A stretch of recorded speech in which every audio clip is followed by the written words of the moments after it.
One man is dead and another has serious injuries to his hand after a boat with 3 men capsized south of Sydney. A major air, land and sea rescue was launched about 10:30 am on Friday after reports of the boat capsizing outside Cape's Island near Coral. 2 people managed to swim to nearby rocks and told rescuers a third man was still in the water. After a search by local surf lifesavers, marine rescue, the Westpac rescue helicopter and police, the third man was pulled unconscious from the water by a police vessel, a police spokesman said. Officers and a lifeguard performed CPR on the man, but he could not be revived.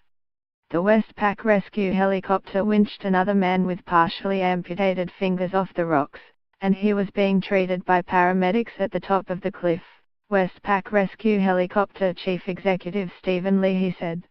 Police said the man's thumb was severed. The man had a few other scrapes but would require surgery for his hand, Mr. Leahy said, and the other man on the rocks was able to walk to safety and had no major injuries. The men were taken to hospital in a stable condition, police said. Mr. Leahy said the weather conditions seemed okay with seas of about a meter but no major swell and a gentle breeze, so it was unclear at this stage what had caused the incident.